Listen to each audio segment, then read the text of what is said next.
Have you ever stopped to wonder what if everything they call love is nothing more than fear of being alone?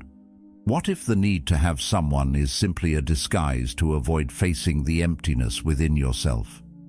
And what if what you call a relationship is just another way to run away from you? Nothing is closer to the truth than the discomfort we feel in solitude. The Stoics urged us to imagine being on our deathbed, the room silent, the air heavy, the weight of your life pressing in, and to ask, did you live your own life, or did you merely exist in the shadow of someone else's? The Stoics also warned us against surrendering our inner freedom, reminding us that the chains we accept willingly are the hardest to break. We dress those chains in romance, in companionship, in the illusion of completion, but deep down, something burns, something tears at you, whispering that you were meant for more. If you've ever felt that whisper, if you've sensed that truth hiding beneath the surface of your relationships, then you already know this conversation is for you.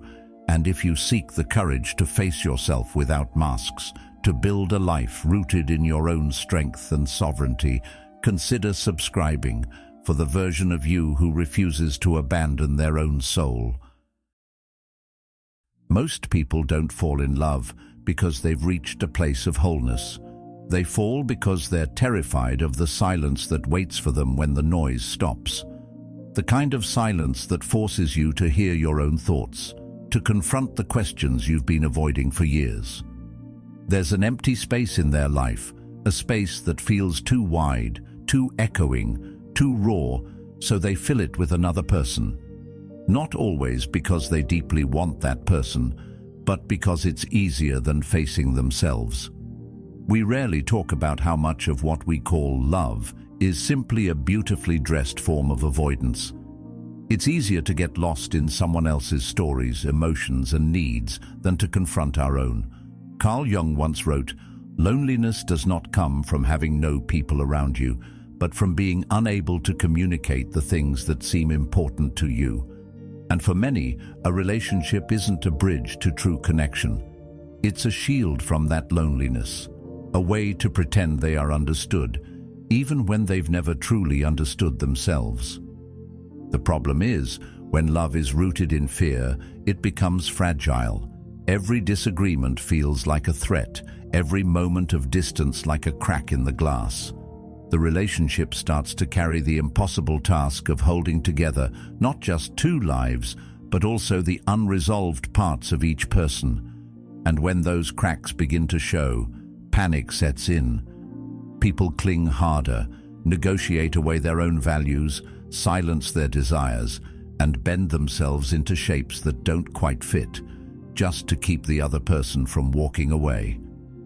It's not love at that point. It's a survival tactic. It's a way to keep from being left alone with the very silence they've been running from. In love, the opposite often happens.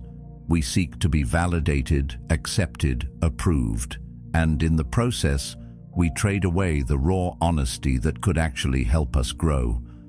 This is why so many lose themselves in relationships without even realizing it. The process is subtle, almost invisible at first. You compromise on small things, where to eat, what to watch, how you spend the weekend. It feels harmless. It feels like partnership. But then the compromises grow. You hold back parts of yourself because you know they won't understand. You stop pursuing certain dreams because they create tension. You start adjusting your personality, not because you want to, but because you're afraid that being your full self might cost you the relationship. Over time, the person you were becomes harder to recognize, even to yourself. Marcus Aurelius reminded us, "It is not death that a man should fear, but he should fear never beginning to live." And that's the quiet tragedy. So many people stop truly living once they're afraid of losing someone. When the foundation of love is fear, it keeps you from the very thing love is supposed to bring, freedom. A healthy love should allow you to stand taller, not shrink smaller. It should strengthen your individuality, not erase it. But when fear is in control, love becomes a contract of unspoken conditions. Don't be too much. Don't change too fast. Don't disturb the balance, even if that balance is quietly suffocating you. People convince themselves that this is normal, that this is the price of being with someone. But what they don't realize is that this price is far higher than they think. They're paying with their authenticity, their creativity, their growth. And all of it is traded for the comfort of not facing themselves. The irony is, the silence they're running from is not their enemy, it's their teacher. In solitude, the noise fades, and you begin to hear your real voice again. At first, it's uncomfortable. You hear doubts, fears, regrets. But if you stay with it long enough, you also hear your values, your calling, your truth. Jung said, "The privilege of a lifetime is to become who you truly are." You cannot do that if you're always drowning in someone else's presence, if your every thought is shaped to keep the peace rather than to find your own center. The fear behind love is rarely about losing another person. More often, it's about losing the distraction they provide. When you remove that distraction, you're left with yourself. And for many, that's the scariest encounter of all. But this is the encounter that changes everything. Because once you can sit in your own silence without needing to escape it, you stop depending on others to make you feel whole. You stop negotiating away your identity for the sake of belonging. You begin to love by choice, not by necessity. And that is the kind of love that cannot be broken by absence or distance, because it's not built on fear, it's built on freedom. Choosing to face the silence is not easy. It takes courage to stop reaching for someone just to avoid yourself. But that courage is the foundation of a life where love becomes a gift, not a crutch. Where being with someone is a deliberate decision, not an unconscious escape. Where you can walk away from what doesn't serve you, not because you don't care, but because you care too much about not abandoning yourself. The fear behind love will keep you running in circles. Facing it will set you free. And freedom, as the Stoics taught, is the only possession no one can take from you. From the moment we're old enough to understand words, the story begins. It comes in bedtime tales, in movies, in the way adults speak about life. You grow up, you meet someone, you fall in love, and you settle down. It's painted as the ultimate destination, the final chapter where all loose ends are tied and the credits roll over a happy ending.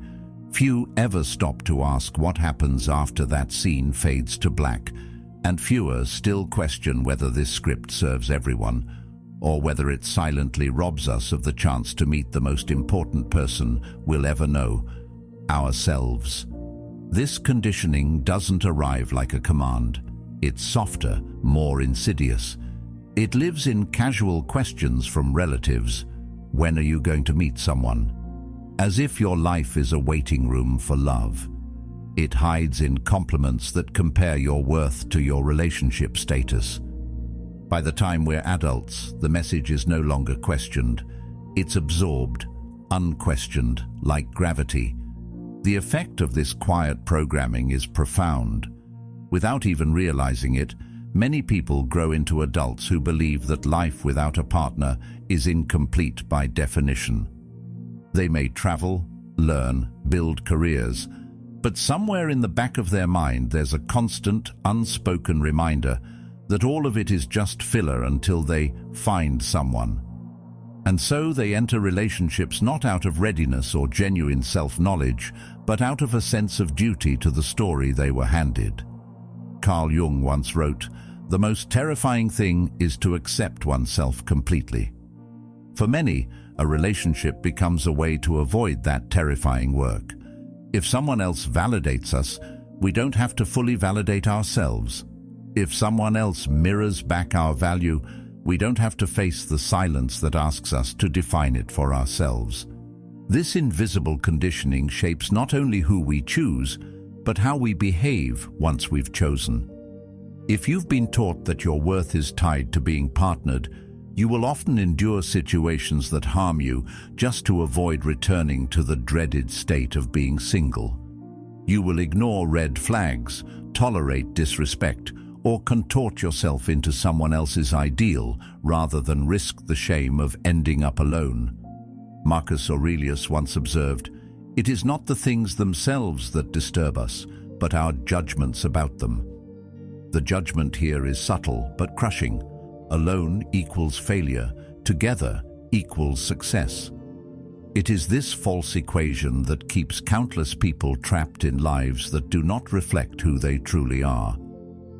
It's worth noticing that this script doesn't account for individuality. It's one size fits all, yet sold as universal truth. Some people flourish in deep, committed partnerships. Others need long stretches of solitude to truly grow. But the conditioning rarely leaves room for the second option. Solitude is reframed as loneliness, and loneliness is presented as a problem that must be solved quickly. This pressure doesn't just come from others, it begins to live inside you. Even when no one is watching, you might feel restless in your own company, as if you're wasting time by not moving toward that prescribed ending. Over time, this restlessness becomes the background music of your life. You learn to measure your progress, not by how well you've come to know yourself, but by how close you are to fulfilling the cultural blueprint. The danger of living by this blueprint is that it discourages deep self-exploration. If the goal is already set, why bother wandering off the path?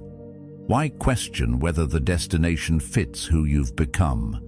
The conditioning tells you that discovering yourself is secondary to finding someone else, and in doing so, it subtly invites you to abandon parts of yourself that don't fit neatly into a relationship narrative. You might suppress ambitions, interests, or unconventional ideas because they could make it harder to fit the mold. In this way, the story doesn't just shape your relationships, it shapes your identity. Jung often spoke of individuation, the process of becoming your true self, as the central task of life. This journey demands time, space, and a willingness to stand apart from the crowd. But the invisible conditioning tells you the opposite, that you must merge, pair off, and bind your life to another's as soon as possible. And here lies the tension. Individuation asks you to turn inward, while the script demands you look outward. Without realizing it, you may spend decades living in the tension between these two forces, pulled away from your own becoming by the gravitational pull of expectation. It's not that love or companionship is wrong. The issue is when it becomes compulsory, when it's sought reflexively, without considering whether you're ready or whether the person you're becoming is even compatible with the role you've been taught to play. Relationships entered under the weight of conditioning often become mirrors of that conditioning, safe, familiar, but unchallenging. You may find comfort, but you won't find the full truth of yourself. And the tragedy is that by the time you notice, years may have passed, and the person you could have been feels distant, almost unreachable. The first step in loosening the grip of this conditioning is awareness. To see the story for what it is, a story, not an absolute law, changes everything. When you realize you're free to write your own script, the urgency to find someone fades. You begin to see the space of being single not as an absence, but as a rare opportunity. An open field where you can plant ideas, dreams, and parts of yourself that would never survive in the cramped soil of living solely for someone else's approval. The Stoics would call this living in accordance with nature, aligning your life with your own nature, not the artificial narratives handed down to you. Breaking free from the invisible conditioning doesn't mean rejecting love forever. It means refusing to let the fear of being alone dictate the course of your life. It means choosing to know yourself deeply before you choose to share yourself. Because when you finally meet someone from a place of wholeness, you won't be seeking them to fill a void. You'll be inviting them to walk beside you on a path you've already made your own. And that is the kind of connection that no conditioning can manufacture, because it's born from freedom, not from fear. It doesn't happen in a single moment you can point to. It's not as if one day you wake up and everything is different. No, it's slower than that. So slow you can convince yourself nothing is really changing. It starts with a tiny compromise. You skip something you wanted to do because it doesn't fit the plan. You soften your opinion in a conversation to avoid a little friction. You tell yourself it's not worth the argument, that this is what maturity looks like, that love means meeting in the middle. And at first it feels harmless, even noble. But over time, those small concessions begin to stack up, and the person you were starts to fade, not because anyone demanded it outright, but because you offered it piece by piece without noticing the cost. The shift is so subtle you barely feel it happening. You adapt to make things smoother, to keep the peace, to protect the bond you think you can't live without. And while compromise is part of any connection, there's a difference between adapting and erasing. When you start filtering your thoughts before you even speak them, when you swallow desires because they might cause discomfort, you begin to trade authenticity for security. The Stoics warned against this kind of bargain. Seneca wrote, "He who is brave is free." True freedom, in this sense, means being able to exist fully without constant self-editing. But when love turns into a stage where you're always rehearsing the right lines, freedom slips quietly out the back door. One of the reasons this disappearance is hard to detect is because it often gets framed as growth. You tell yourself you're becoming less selfish, more understanding, more flexible, and sometimes you are. But there's a line between growing and shrinking, and when the line blurs, you may not realize which side you're on until it's far behind you. You begin to notice little things. You laugh less the way you used to. You pursue fewer of the interests that once made you feel alive. You hesitate before expressing what's truly on your mind. In isolation, none of these seem alarming, but together they create a quiet erosion of self, a version of you that has been carefully sanded down to fit the shape of someone else's comfort. What makes this erosion dangerous is that it's self-inflicted. Rarely does someone explicitly ask you to disappear. Instead, you do it in the hope of keeping the connection. It's the unspoken belief that love is maintained by removing your sharp edges, by becoming easier to live with, by being agreeable even when it costs you something essential. Over months or years, the person staring back at you in the mirror feels familiar but strangely distant. You recognize the outline, but the inner fire, the specific combination of thoughts, desires, and expressions that made you who you are, has dimmed. This slow disappearance doesn't only happen in romantic relationships. It can take place in friendships, families, even workplaces. Anywhere the subtle pressure to belong outweighs the courage to stand as yourself, the erosion begins. And because the change is gradual, it often feels like the natural way things are supposed to be. You tell yourself that everyone compromises, that maybe this is just the cost of connection. But deep down, a quiet restlessness stirs. It's the part of you that remembers a time when you felt fully alive in your own skin, unedited and unapologetic. The painful truth is that disappearing in this way doesn't strengthen the bond, it weakens it. Relationships built on partial truths and filtered selves create a fragile foundation. You may keep the peace on the surface, but underneath, resentment begins to grow, and the connection becomes less about genuine closeness and more about maintaining an image. Marcus Aurelius reminded us, "The soul becomes dyed with the color of its thoughts." If your thoughts are constantly tailored to avoid conflict, then your soul slowly adopts the muted tones of avoidance, losing the vibrant colors that made you unique. Reclaiming yourself from this disappearance isn't about swinging to the other extreme and refusing compromise altogether. It's about remembering that the truest form of love, whether romantic, platonic, or even self-love, thrives when both people stand whole. It's about recognizing that you can be kind without erasing your boundaries, that you can be loving without silencing your truth.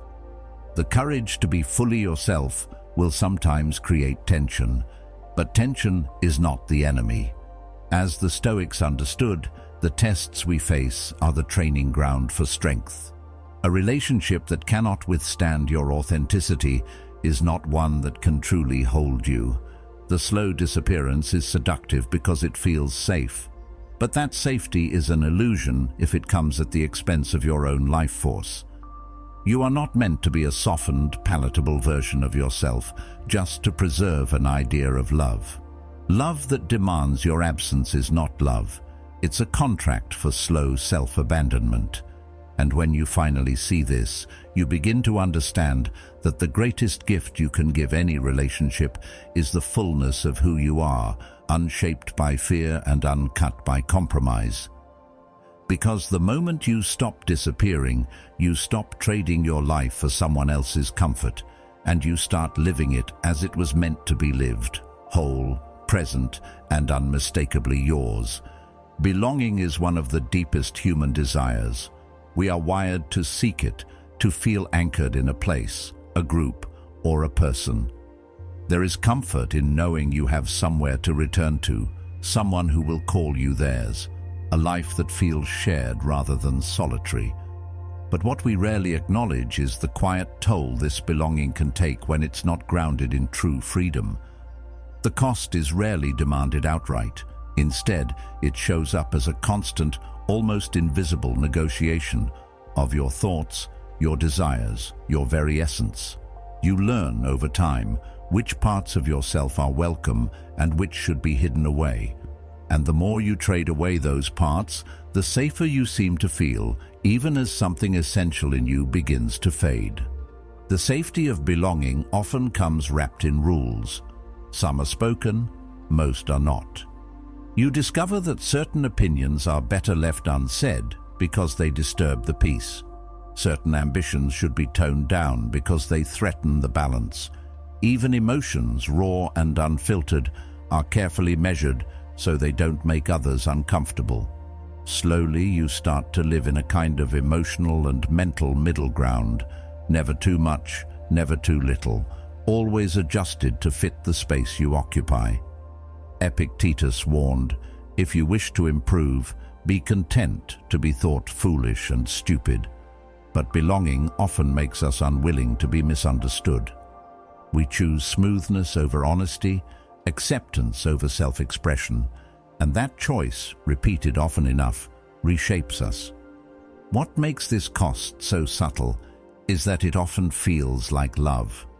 You tell yourself you're compromising because you care, because you're a good partner, friend, or family member, and sometimes that's true. But the line between healthy compromise and self-erasure is thin, and belonging has a way of pushing you toward the latter without you noticing. One day you realize you're no longer saying what you think unless it's safe. You've stopped chasing certain dreams because they don't align with the shared plan.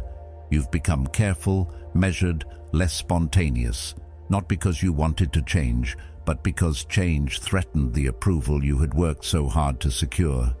The cost of belonging isn't always paid in dramatic moments of betrayal or loss. More often, it's paid in small, almost invisible installments. The joke you didn't make because you weren't sure how it would land. The truth you didn't speak because it might cause conflict. The risk you didn't take because it would require explaining yourself to someone who wouldn't understand. Each of these seems minor in isolation, but together they form a pattern. Over time, you begin to live not for your own clarity or authenticity, but for the stability of the group or the relationship. You trade pieces of your individuality for a sense of security, believing that the more you give, the more you'll belong. If your thoughts are constantly adjusted to match the expectations of others, your soul will inevitably lose its own distinct color. Staying single, or even just choosing solitude when needed, means you keep ownership of your thoughts, desires, and essence without the constant background negotiation. It's not about isolation, it's about sovereignty. It's about knowing that every decision you make comes from your own center, not from a calculation about how it will be received. This isn't to say that connection is inherently dangerous. Love, friendship, and community can be powerful sources of growth and joy, but they only serve you if they allow your full presence. When belonging requires constant self-editing, it's not connection, it's a subtle form of control. And control, no matter how softly applied, limits your capacity to live as yourself. Jung believed that individuation, the process of becoming whole, cannot happen when your sense of self is dependent on the approval of others. You cannot integrate the parts of you that are hidden away to maintain belonging. To choose yourself over the comfort of belonging is not easy. It can mean standing apart from the group, breaking unspoken rules, or letting go of relationships that cannot hold your truth. It can mean moments of loneliness that feel sharper than you expected. But it also means living without the weight of constant adjustment, without the slow erosion of your voice and vision. And in that freedom, something remarkable happens. You begin to belong to yourself in a way no one can take away. The cost of belonging is real, but so is the reward of keeping your own life in your own hands. Staying single doesn't mean you reject love or connection. It means you refuse to trade your essence for them.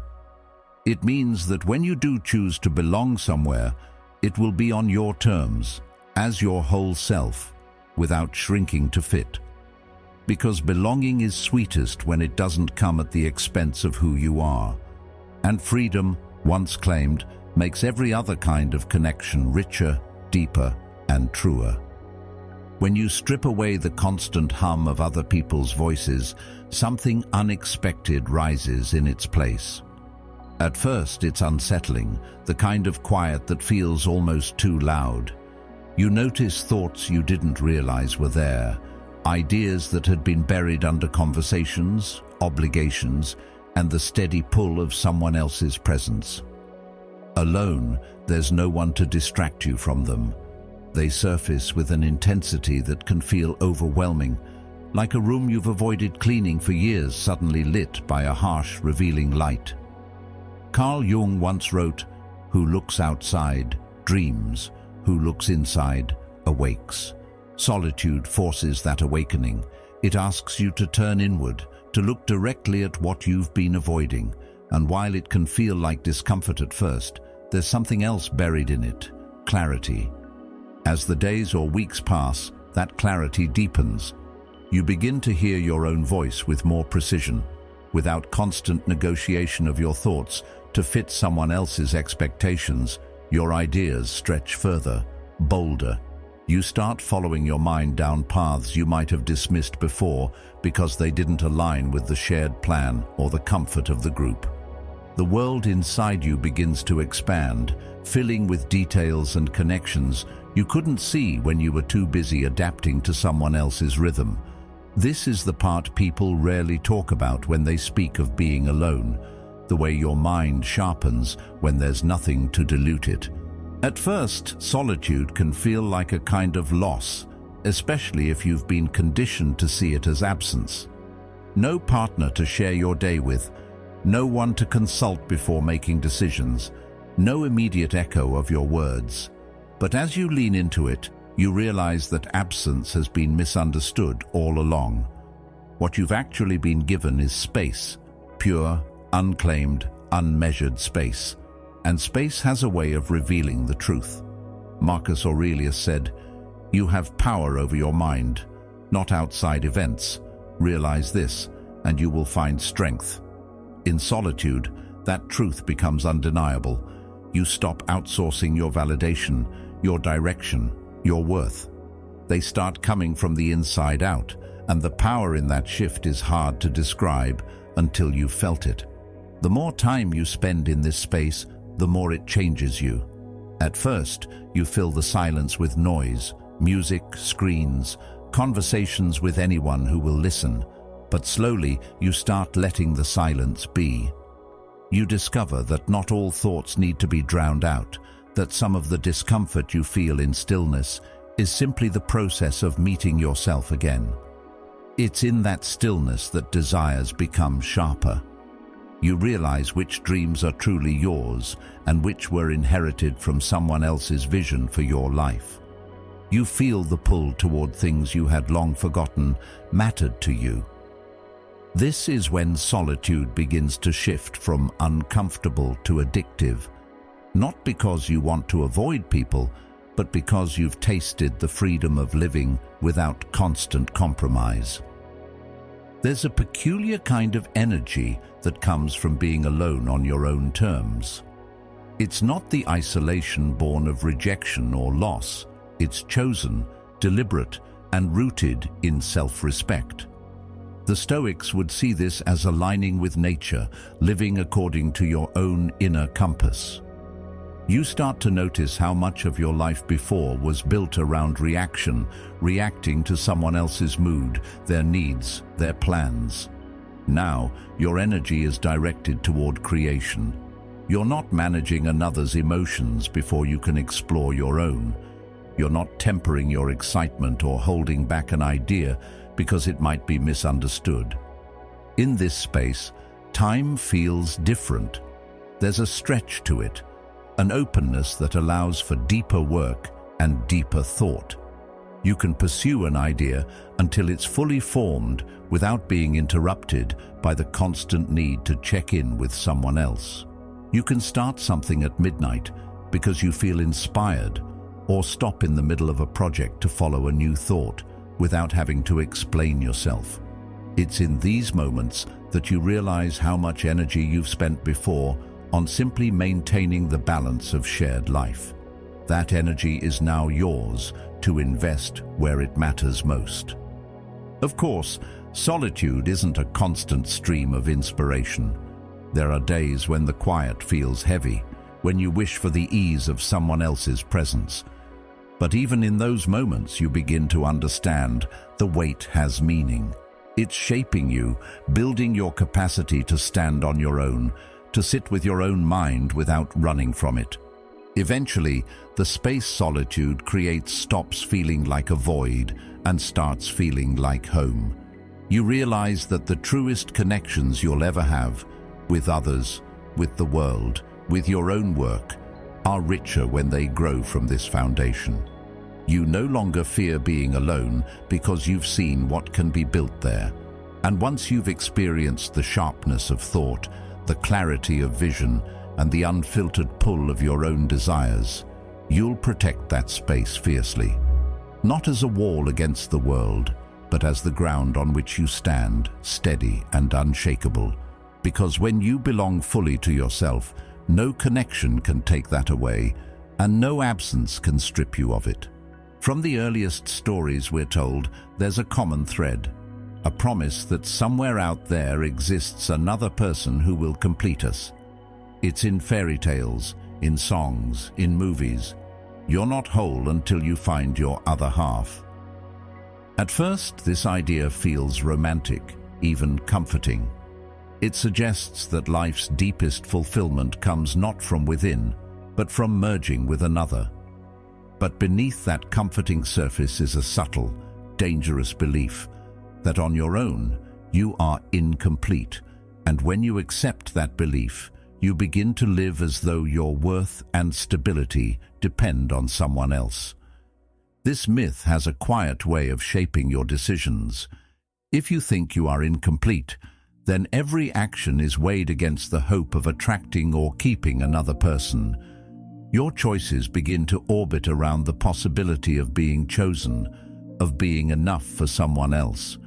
You might adjust your ambitions so they don't threaten the relationship, or downplay parts of your personality that don't fit the image of a perfect partner. Over time, your identity becomes less about what feels true to you and more about what will secure connection.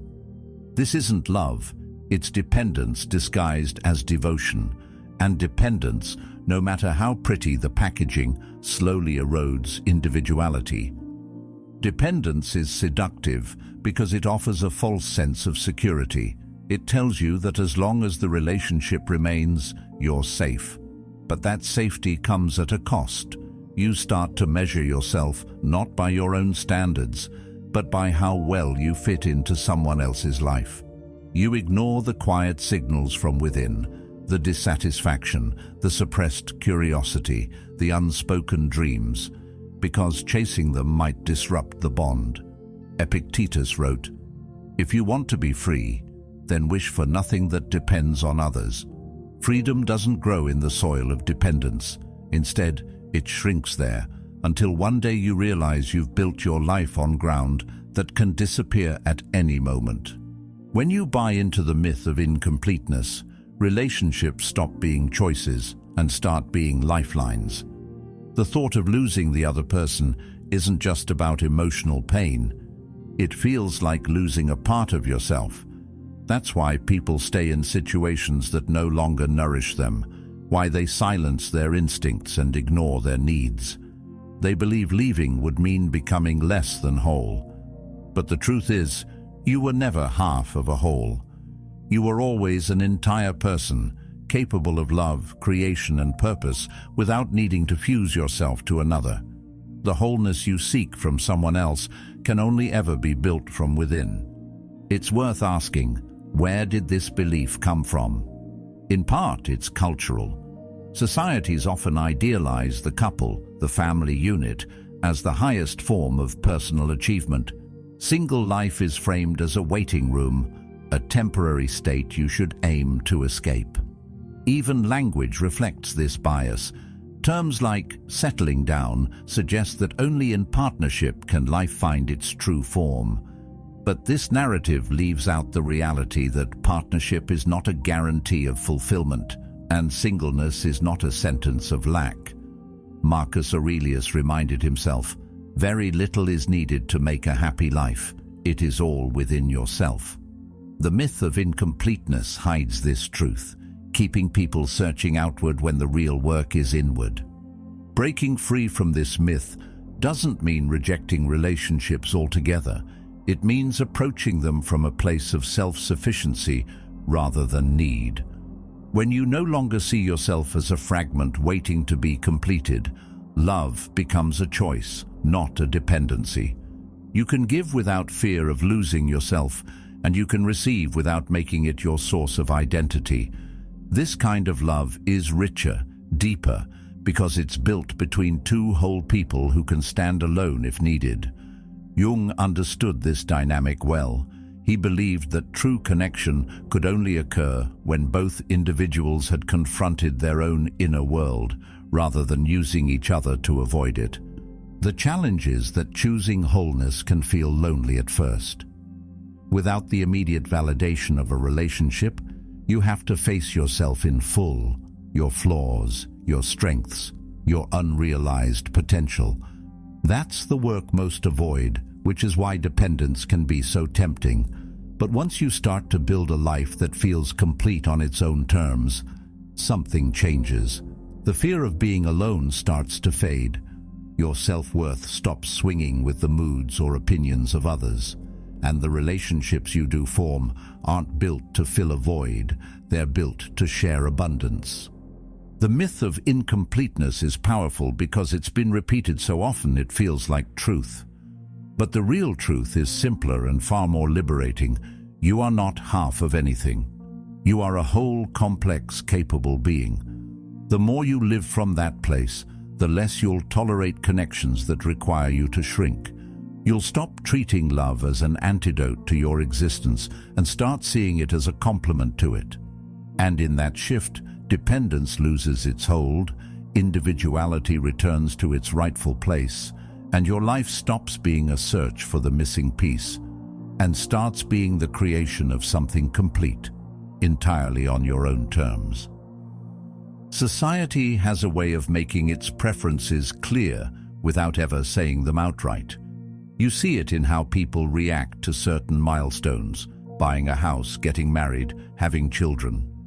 These are celebrated as markers of success, proof that you're on the right path. They make you predictable, and predictability is comforting to the collective. When you're part of a couple, people think they know what comes next. Your life has a familiar shape. It's easier to understand, easier to categorize, easier to control. But step outside of that pattern, live fully and unapologetically single, and suddenly you become harder to define. Your next move isn't obvious. You don't fit neatly into the expected script. And that unpredictability makes people uneasy because it signals freedom, the kind that can't be managed. The herd thrives on stability. It wants to know what to expect from you, and in return, it offers the safety of acceptance. But that acceptance comes with an unspoken agreement. Don't stray too far from the path. When you're coupled, the path is almost pre-written, shared plans, mutual compromises, a rhythm that keeps you in step with the majority.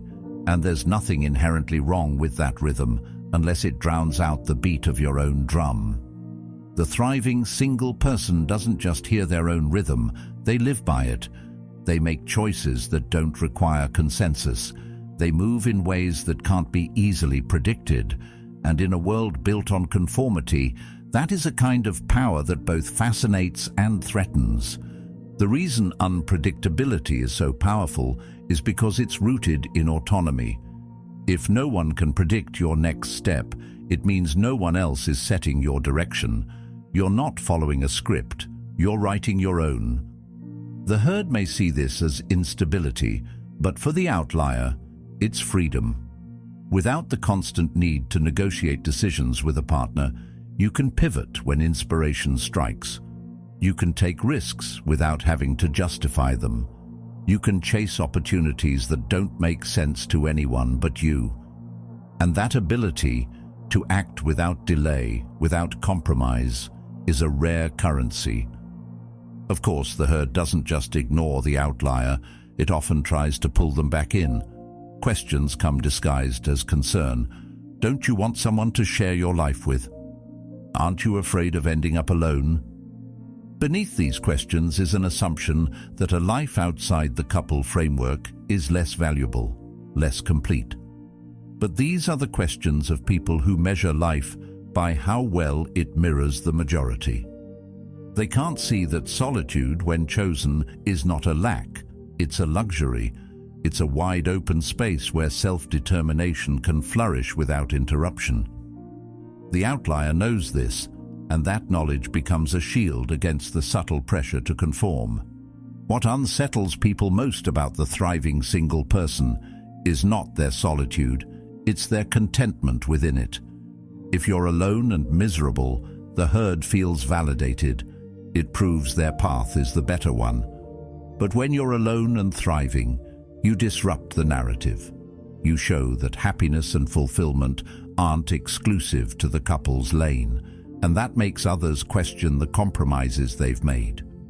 Jung understood this discomfort, noting that the most intense conflicts, if overcome, leave behind a sense of security and calm that is not easily disturbed. The thriving single person has faced the conflict of societal expectation head-on, and in overcoming it, they've found a calm the herd can't quite replicate. Unpredictability also breeds resilience. When you're not dependent on another person to define your identity, you're less shaken by change. The herd fears disruption because it throws their carefully constructed stability into question. But the outlier moves through change fluidly. They're used to navigating without a preset map. They know that life can shift in an instant, and they've built themselves to adapt. This adaptability is another form of power, one that allows them to seize opportunities and weather challenges without losing their sense of self. In the end, the difference between the herd and the outlier isn't about relationships, it's about agency. The herd follows patterns laid out by others, finding safety in numbers. The outlier takes the risk of stepping off the path, knowing that the terrain may be unpredictable, but also knowing that it is theirs to explore. And in claiming that risk, they gain something the herd often sacrifices: the right to live entirely on their own terms. The thriving single person understands that unpredictability is not chaos, it's potential. It's the openness to be shaped by choice, rather than by default. They're not rejecting connection. They're rejecting the idea that connection must come at the cost of individuality. And in a world that constantly rewards predictability, the outlier's refusal to be easily defined is both a rebellion and a declaration. I belong to myself first. That kind of self-possession can't be given, and it certainly can't be taken. It's built, earned, and protected, and once you have it, you realize it's the rarest kind of power there is. The greatest ideas rarely arrive when you're surrounded by noise. They don't tend to grow in rooms filled with chatter, constant movement, and the weight of other people's expectations. They emerge in the still hours, when the world feels far away and there's no one pulling at your attention. There's a certain electricity in those moments. The long nights when you're lost in thought, the quiet mornings when you wake without obligation. In solitude, your mind roams without needing permission. It wanders into strange territory, stumbles onto connections it wouldn't have made under the gaze of an audience. Carl Jung once said, "Solitude is for me a fount of healing which makes my life worth living."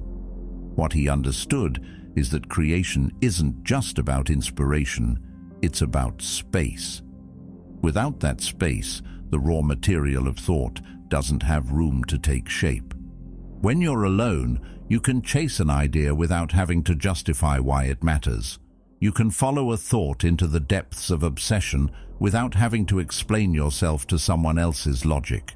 You can let it consume you for hours, days, even weeks, and there's no one to tell you to slow down or step back.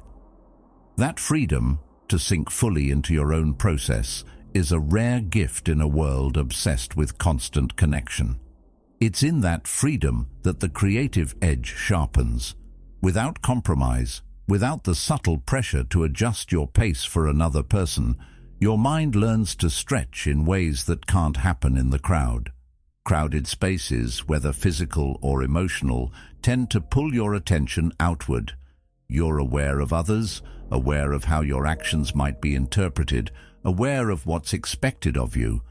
That awareness can be useful in collaboration, but it's poison to certain kinds of thought, the kind that needs to be unruly, unmeasured, and untouched by outside influence. Solitude removes the need for approval. You're no longer creating to be seen a certain way. You're creating because something within you demands to be brought into existence. Seneca noted, "We must take a break from the world and withdraw into ourselves." It's not withdrawal out of avoidance. It's withdrawal as an act of preservation, to protect the fragile beginnings of an idea until it's strong enough to face the world. The absence of expectation is what makes solitude such fertile ground for creation.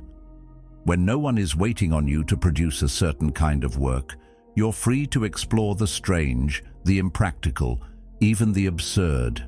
And it's often in those directions that the most original ideas live. You can write something that may never be published, sketch something no one will see, experiment without fear of failing in public.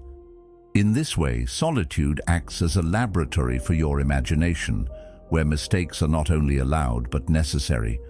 Without the constant lens of someone else's opinion, you can take risks that would otherwise feel too exposed. There's also a rhythm to solitude that nurtures creativity.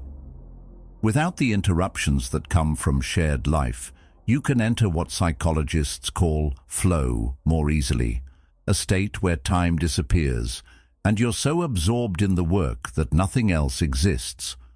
You don't have to stop mid-thought to respond to a message or explain why you're still at your desk.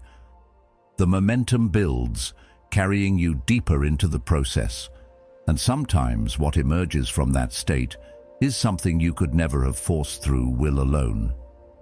Marcus Aurelius wrote, "Nowhere you can go is more peaceful, more free of interruptions than your own soul. And in that uninterrupted space, your best work often finds you." The creative edge of being alone isn't just about producing more, it's about producing work that feels truer. In the absence of others, you stop mimicking. You stop unconsciously shaping your ideas to match what's popular or what will be praised. You stop editing before you've even begun. What comes out is raw, unfiltered, and entirely yours. Even if it's imperfect, it carries your signature in a way that work made under constant influence never can. That authenticity is worth more than polish, because it's the foundation of a voice that can't be replicated. This is why so many thinkers, writers, and artists throughout history have sought solitude, not as a rejection of people, but as a necessary ingredient in their work. They understood that while collaboration has its place, the deepest, most transformative insights are often born in the quiet hours no one else sees. Alone, you can wrestle with your own contradictions, push against your own limits, and listen for the truths that don't speak loudly enough to be heard in the crowd. Those truths might unsettle you at first, but they're the ones that tend to reshape everything you create afterward. In the end, the creative edge of being alone comes down to this: solitude gives you room to hear yourself clearly, without interruption, without dilution. It allows you to build something before the world has a chance to tell you what it should be. And once you've experienced that kind of space, once you've felt what it's like to create without compromise, you start to guard it fiercely. Not because you want to shut the world out, but because you've seen how much more alive your work, your ideas, and your very self become when you give them the gift of being born in silence. When you step out of the constant exchange of emotions that comes with being closely tied to someone else, something subtle but powerful begins to happen. At first, it's disorienting. You're used to checking the emotional temperature of another person before you even know your own. You've been conditioned to adjust your tone, your energy, your words to keep balance or avoid conflict. But when you remove yourself from that constant negotiation, the static starts to clear. You begin to realize just how much of what you've been feeling all along wasn't even yours. It's not that other people intend to weigh you down, it's just what happens when you're deeply connected. Their highs become your highs, their lows seep into your bones. Over time, it becomes harder to tell where you end and they begin. But in solitude, you start to notice the difference. You realize that the irritation you've been feeling isn't a permanent part of you. It's residue from constantly managing another's frustrations. The heaviness that used to linger in your chest doesn't belong to you at all. It's something you absorbed in the process of trying to keep the peace. The Stoics believed that our peace of mind depends not on events themselves, but on the judgments we attach to them. When you're alone, those judgments are finally yours, unfiltered and unshaped by someone else's lens. At first, this clarity can feel almost too sharp. You're not used to sitting with emotions without immediately explaining or justifying them to another person. There's no one to reassure you that you're overthinking, no one to distract you with their own crises. You're left to feel what you feel in full. And in that full, unmediated experience, you start to hear yourself again. You notice what actually excites you, not what you've been pretending to be excited about to match someone else's mood. You notice what truly irritates you, not just what's been convenient to argue over. Slowly, your emotional landscape stops being a shared space and starts becoming your own territory. This is where the detox really happens. Without the constant influx of another person's needs, moods, and unspoken expectations, your nervous system begins to settle. You stop waking up braced for emotional surprises. You stop rehearsing conversations in your head before they happen. You start moving through the day without the weight of invisible negotiations. Should I say this? Will this upset them? Do I need to fix this before it becomes a problem? The space left behind isn't empty, it's breathable. It's filled with your own rhythm, your own pace, your own sense of balance. Emotional independence doesn't mean you stop caring about others. It means you stop carrying them in ways that cost you yourself. In solitude, you learn to communicate those things to yourself first. You learn to validate your own emotions without waiting for someone else to acknowledge them. You give yourself permission to feel without the need to edit for someone else's comfort. And when you do re-enter connection with others, you do so from a place of groundedness rather than entanglement. One of the most surprising parts of this process is the way joy changes. When you're constantly linked to another person's emotional state, your joy is never entirely yours. It's either amplified by their happiness or dampened by their unhappiness. Alone, your joy becomes self-generated, steady, and less vulnerable to being pulled apart by someone else's storm. You start noticing the small, pure pleasures that were once background noise, the way light hits your kitchen in the morning, the sound of your own laughter at something only you find funny, the calm that comes from simply being in your own space. This emotional detox is not always comfortable. There will be moments when you feel the absence of someone else's emotional presence as a kind of emptiness. You might even feel the pull to seek out that old entanglement just to feel something familiar. But if you can resist the urge to fill the silence too quickly, you'll discover that the emptiness was never emptiness at all. It was space waiting to be reclaimed by you. Space where your own voice, long overshadowed, can begin to speak again. In the end, the emotional detox that comes from solitude is less about removing others from your life and more about removing the haze they unintentionally create around your inner world. It's about finally standing in the center of your own emotional weather without being swept away by someone else's storms. And once you've felt that kind of clarity, once you've experienced the quiet strength that comes from owning every feeling that passes through you, you understand why protecting it becomes non-negotiable. Because in that clarity, you don't just hear yourself again, you recognize yourself, and that recognition is the beginning of everything. When you choose to live on your own terms, without leaning on the structure of a partner or the validation of a group, the labels come quickly. Lonely, selfish, incomplete. These words aren't really about you. They're about the discomfort your independence stirs in others. You've stepped outside the script, and people don't quite know what to do with that. The system loves dependence because it's stable. A dependent person is easier to guide, easier to sell to, easier to keep in place. If your sense of self comes from your partner's approval or from your role within a group, you'll go to great lengths to protect it, even at the cost of your own truth. Dependence keeps you in line, but it also keeps the system safe. When you no longer need that structure to feel whole, you can't be controlled in the same way. Your decisions aren't dictated by fear of being left out, abandoned, or judged, and that makes you unpredictable, something the system doesn't know how to handle. It's no surprise, then, that independence gets mislabeled. They call it loneliness because they can't imagine fulfillment without constant company. They call it selfishness because you prioritize your own path over the comfort of conformity. They call it incomplete because their idea of complete is built on the presence of someone else. This mislabeling works as a kind of social control.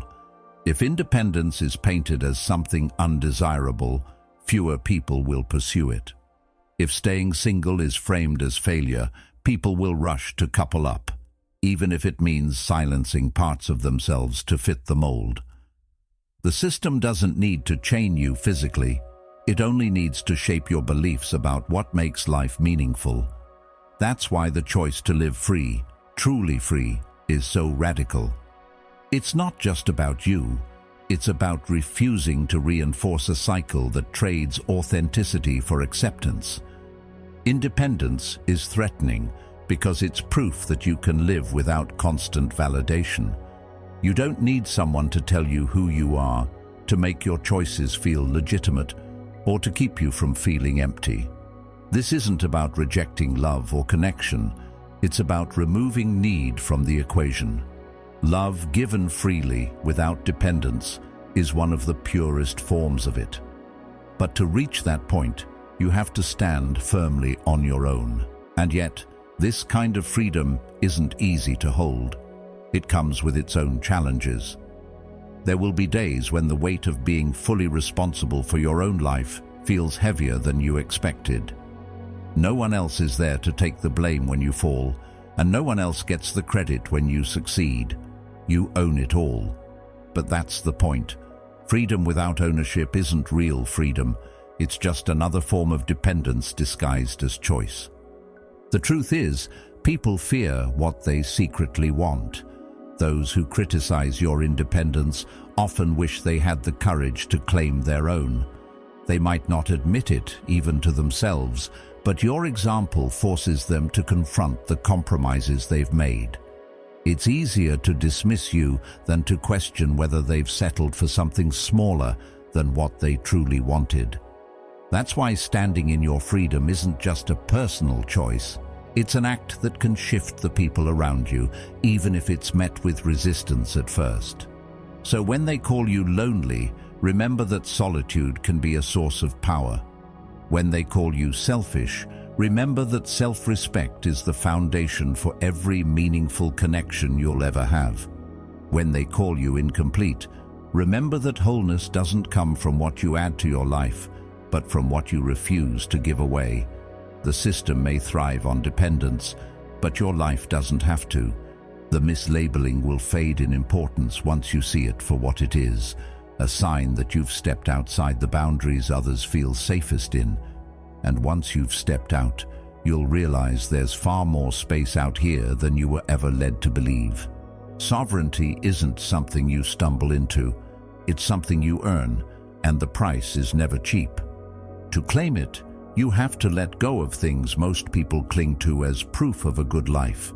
The shared plans that give you a sense of direction. The automatic affection that reassures you without asking for effort. The built-in companionship that makes weekends and holidays feel less empty. These are warm, comforting things, but they come with strings attached. Strings that can quietly pull you away from yourself. To step into true sovereignty means cutting some of those strings, and that's a decision most won't make because it demands giving up a comfort that feels too good to lose. In solitude, there is no one to validate or veto your decisions. Every choice is yours alone. That freedom can feel intoxicating and terrifying all at once. There's no one to share the weight when a decision turns out wrong, no one to split the blame with. But there's also no one to hold you back when your instincts are sharp and your vision is clear. Sovereignty is about owning both outcomes, the victories and the mistakes, with the same steady acceptance. You stop outsourcing responsibility for your life and start carrying it entirely yourself. The Stoics understood this deeply. Epictetus wrote, "No man is free who is not master of himself." Solitude becomes the training ground for that mastery. Of course, the price you pay isn't only in tangible comforts. You pay in moments of doubt, in nights when silence feels heavier than you thought it could, in mornings when you wish there was someone beside you to share the small joys. Sovereignty can be lonely, not because you lack people in your life, but because you've chosen to live without depending on them to steady you. You learn to be your own anchor, to generate your own reassurance, to sit with discomfort instead of reaching for a quick fix in the form of someone else's presence. That skill, learning to hold your ground in the absence of external support, becomes one of your greatest strengths. The beauty of sovereignty is that it changes the quality of every connection you do choose to have.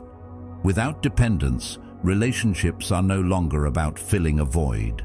They become choices made from abundance, not necessity. You're not asking someone to complete you or rescue you from yourself. You're inviting them to walk beside you because you want to, not because you have to. Jung often spoke of individuation, the process of becoming whole within oneself. Sovereignty is the lived expression of that wholeness. You can love deeply without the fear that losing someone will cause you to lose yourself. But the world rarely encourages this kind of self-rule. It thrives on mutual reliance, on the predictability of people who are bound to each other in ways that keep them in place. A sovereign individual can't be as easily managed or persuaded. You're less likely to accept what doesn't align with your values, less willing to stay in situations that don't serve your growth. That can make you harder to be around for those who prefer comfort over truth. You may find that some relationships fade because they were built on your willingness to compromise pieces of yourself to keep the peace. Sovereignty doesn't allow for that kind of self-erasure. The price also includes the need to confront yourself without distraction. There's no one to blame when you fail to act, no one to hide behind when you avoid the hard work. You see yourself clearly, your flaws, your blind spots, your excuses, and in that clarity, you have two choices: change or accept the truth of who you are without running from it. Both are difficult, but either one is a step toward the kind of freedom most people only talk about. The reward for paying this price is a life that is unmistakably your own. Every decision, every achievement, every mistake carries your signature. You move through the world without needing to dilute yourself for acceptance or bend yourself into a shape that fits someone else's plans. Your time is yours, your energy is yours, your mind is yours. That doesn't mean life becomes easier. It means it becomes yours in a way that nothing and no one can take from you. And once you've felt that, once you've lived days and months knowing that you are the sole author of your choices, it's almost impossible to give it up.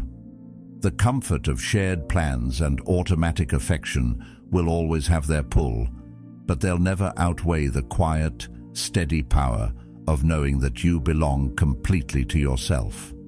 That is the price of sovereignty and the reason it's worth paying. There's a point in solitude where something shifts. At first, being alone can feel like a space you're trying to fill, a room too quiet, a life missing a sound you've grown used to. You might catch yourself glancing at your phone, not because you have something to say, but because you're hoping someone will remind you that you matter. In the beginning, solitude tests you. It shows you every crack, every place you've relied on someone else to hold together. But if you stay with it long enough, if you resist the urge to rush back into the comfort of being needed or being validated, something remarkable begins to happen. The silence stops feeling like a punishment. It starts feeling like a kind of strength you didn't know you had. It's not a sudden transformation. It's gradual, almost unnoticeable at first. You wake up one morning and realize you don't feel the same pull to check in with someone before making a decision. You don't need someone to reassure you when doubt creeps in. You've learned to steady yourself. That's the quiet power of independence. It's not loud or boastful, but it's unshakable. You've stopped outsourcing your stability to others, and with that, you've taken back a kind of freedom most people never truly know. The Stoics understood this well. Epictetus taught that freedom comes when you control your own mind and desires, when you no longer depend on things outside yourself to be at peace. There's also a deep calm that comes with knowing you can handle life without leaning on someone else's emotional scaffolding. You've been through the moments of doubt, the long nights when you questioned if you were strong enough to stand alone, and you've emerged on the other side, not untouched, but unbroken. You no longer fear the quiet because you've learned to hear your own voice in it, and that voice has become louder, clearer, and more trustworthy than the noise of outside opinions. What's interesting is how much this changes your relationships, not by pushing people away, but by redefining why they're in your life. When you're no longer seeking someone to complete you, you start choosing people who expand you. Love, friendship, connection, these things stop being about filling a void and start being about sharing abundance. Jung believed that real connection could only happen between two whole individuals, each responsible for their own growth. When you've met yourself fully, you can finally meet others without the weight of unspoken need. Of course, this unshakable self isn't without vulnerability. You still feel pain, disappointment, and longing, but they no longer destabilize you. You're not afraid of loss in the same way, because you know you won't lose yourself with it. You've been alone before and survived. You've sat in the quiet and found not emptiness, but a rich inner life that no one else could give you. And when you carry that knowledge, it changes how you move through the world. There's also a humility in this stage. You recognize that self-reliance doesn't mean isolation. You can accept help without feeling dependent. You can love without fear of losing your footing. You can let people come and go without it shaking your foundation, because your foundation is no longer built on their presence. It's built on you. This is the paradox of true freedom. The more you belong to yourself, the more freely you can give yourself to others. And perhaps the most profound part is the way your sense of time changes. You no longer rush to fill your days to avoid being alone with your thoughts. You savor moments in a way you couldn't before, because you're not trying to escape them. Even ordinary experiences, a walk at dusk, a quiet meal, an evening with a book, take on a richness. They're not placeholders between bigger, more important events. They are the life itself. When you finally meet this version of yourself, you realize you were never truly incomplete. You were just obscured by noise, distraction, and dependence. And now that you've stripped that away, you see what was there all along, a self that is whole, steady, and deeply alive. That's the moment you become unshakable. And once you've felt that, you know you can never go back to the kind of life where your peace depends on someone else holding you together. Because the truth is, the self you've finally met isn't fragile. It's the strongest thing you'll ever stand on. In the end, the greatest freedom you'll ever know is the moment you realize you are already whole. Protect that truth, live by it, and never let the world convince you otherwise. If this message spoke to you, there's another video waiting on your screen that will take you even deeper into this journey of strength and self-discovery. Watch it next. And thank you for being a part of Stoic Journal, where every step you take is a step toward becoming who you truly are.